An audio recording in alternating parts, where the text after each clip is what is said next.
This little extension that I created a few months back already has 600 users.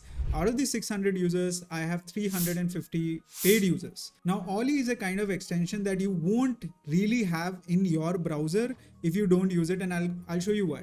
So how Olly works is if you go to any website or social media website in this scenario and you select the text on that website, you would see a small pop-up that comes out like this, which allows you to generate comments, summarize a post, and so on and so forth. The comment is generated here, which you would then copy and paste in the comment box. And for certain websites, we also enable you to use panels like this on, let's say, LinkedIn in this scenario, right? Where you just click on a button and the comment is automatically added inside of the comment box as you see here right now. Now, obviously, we added a bunch of different features around local language support, multiple languages, AI personalities, and so on and so forth. One of the things that kept or was consistent throughout the feedback is a lot of people said that the extension itself was annoying. And we understand why. You don't comment 24/7. You only comment when you need to. So keeping that feedback in mind, and I'm actually going to be showing the feedback that we receive on a day-to-day basis. So you can see these are all the reasons why people have uninstalled Olly over the last 2 to 3 months.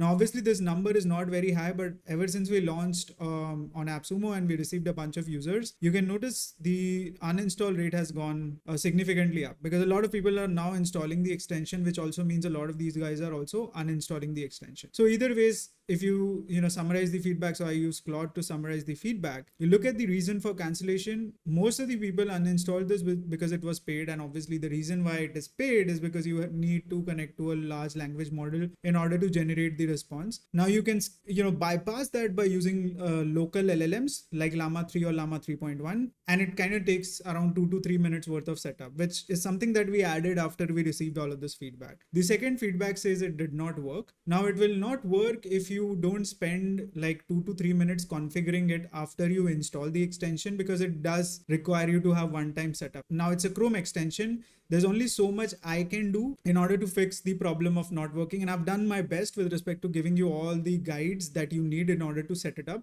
If this was a software product or a UI based product, I would do all the customizations on my end such that you don't literally have to do anything in order to set it up. Now, the reason why it's a bit more complex to set up Olly is because Olly focuses more on the privacy of your data because you're using OpenAI API key and you're connecting or using it on your social media accounts. So we don't want any data transfer to happen to us, which also means that there's only so much we can do when it comes to customizing the experience that you see on your end. And you can see the third reason here, it says do not need it anymore. Now this is also people who find it annoying but don't want to necessarily see it popping up in the browser itself. And the fourth major reason says Olly is too annoying because of pop-up, which is a reason that I added intentionally because it was annoying a little bit when I was also trying it on my own browser itself. So again, there are a bunch of different reasons that are mentioned here. You can see the number of reasons went significantly up in July. So either ways, what have we done to solve the annoying pop-up problem? And this is exactly what the video is about. And I want to hear more from you with respect to what you think about this feature, right? So post the update itself, when you go to a social media website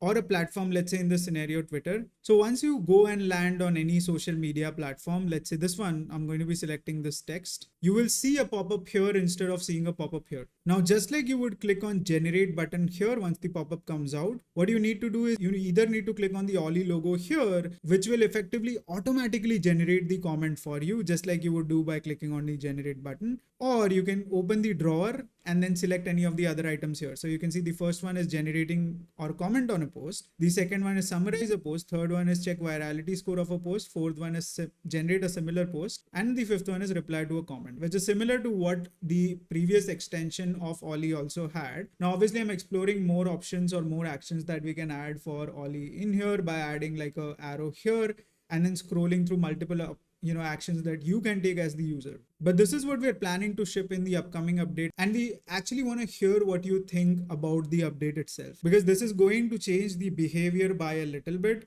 Instead of seeing Olly here, you would now see it here, which is change of behavior for a lot of us. And if you're using this on a day-to-day basis, it will obviously be a lot less annoying because it's not going to hide X percentage of your screen, but the extension will be located somewhere else, which will kind of take some time for some of the users to figure out where. And obviously, to close the extension, once you deselect the text, the extension goes away, just like you would with the previous extension itself. And then you can also click here to only open the panel and then play around with this text in here. Once you click here, this will again disappear. So again, very similar behavior, similar to what we had before, just that it's a lot less annoying now than it was before. So again, because this is a change of behavior, I'd want to hear more feedback coming from you guys with respect to what you think about this feature. I'm planning to ship this in first or second week of August, and mostly aiming for the upcoming week itself. So maybe 5th or 6th of August. But I'd want to hear more from you guys with respect to what you think about this update, and if this is something that will really add value to your workflow. Again, outside the feedback that we received here, a lot of people also personally reached out via email and text to kind of give the suggestion with respect to the pop-up itself. Now, obviously, we'll shoot out an email to all the paid users to hear their feedback, but I'd love to hear more. If you have any feedback as of right now, you can drop it in the comment section or reach out to us on Discord, which is where a lot of these updates are shared. But trust me, I'd be more than happy to hear any feedback coming from you.